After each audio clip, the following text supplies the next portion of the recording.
This is 8 Minutes, a podcast helping you understand the energy and climate challenge in just a few minutes. I'm your host, Paul Schuster.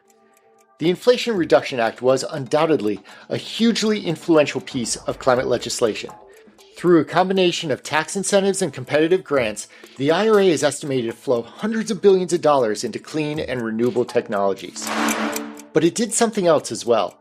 While the technology and manufacturing investments may get top-line billing as to the impact of the IRA, the federal legislation also set aside meaningful dollars for state and local governments to participate in climate action, to the tune of over $50 billion. During this episode, I'll dig a bit deeper into how the IRA changes the game for local and state governments, giving them both the ability to plan, adapt, mitigate, and ultimately thrive in a clean energy economy. 8 minutes. It's how long it takes the sun's rays to hit Earth, or about how long it takes for your family to devour the Thanksgiving feast that you spent 3 days preparing. Holiday season is upon us. Let's get it on.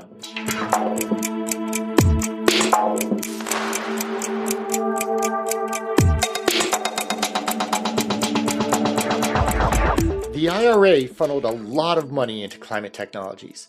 The Congressional Budget Office initially estimated that about $379 billion would be invested into renewable energy and EVs and storage and a whole host of climate activities.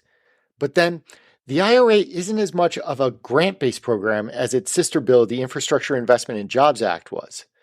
The IIJA had discrete dollar amounts set aside to support specific infrastructure needs, whereas the IRA set up tax credits as incentives to support the build-out of renewable energy. The CBO estimate was based on how much they thought the market would respond to those tax credit incentives. Goldman Sachs this year released an updated estimate that says that response has been so good that the total subsidies from the IRA could reach over $1 trillion. Wow.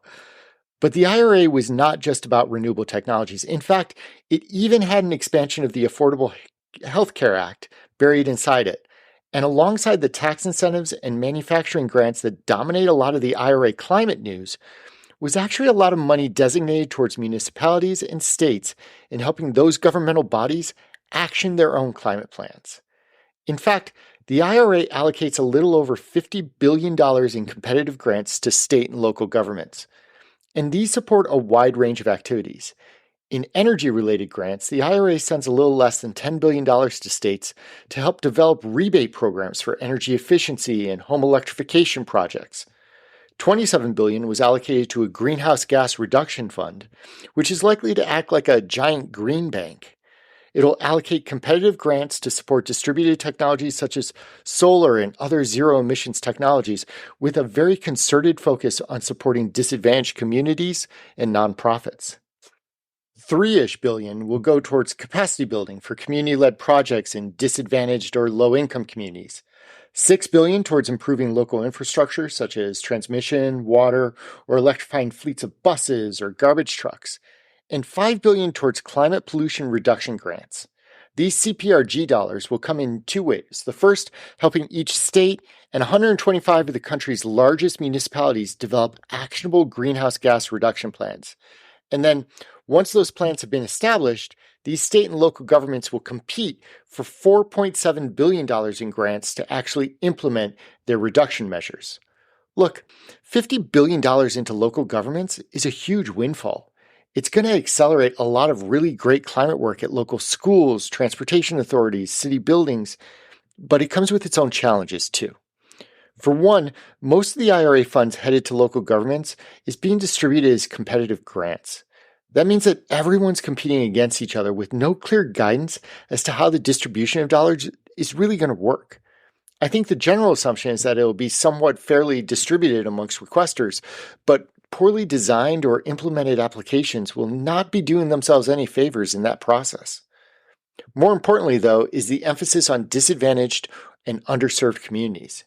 These are communities that are projected to be overly impacted by air pollution, emissions, and climate-related events, so it makes sense that the federal government has emphasized support for those communities. But applications that simply acknowledge or emphasize their commitment to the communities may be missing a real opportunity in this process. How these local governments engage with their communities will be important. Rather than reacting to grant guidance or climate roadmap plans, local governments that embed their community's voice into the process from the beginning are likely to have greater success. Engaging with local community-based organizations, CBOs, to not only develop the application, but to plan, strategize, communicate the action planning that can best be initiated within the community. That's going to ensure that when projects start rolling out, everyone can fully benefit from the opportunity. And for those CBOs, the CPRG funds in particular give them a chance to uplift their priorities, encouraging collaboration across both ways to mitigate greenhouse gas emissions, but also in ways to make the community more resilient to potential climate repercussions. The federal funds are also likely to unlock additional channels for funding, either through the state, private corporations, or philanthropic organizations, both private and corporate. But with more stakeholders come more and differing priorities. Local governments that establish a strategic vision and plan early will be better able to harness these well-meaning dollars in ways that maximize the impact for their communities. And lastly, the vast amount of funding that is going out is likely to move in waves. And frankly, there are probably going to be a lot of lessons learned through the first few cycles of funding.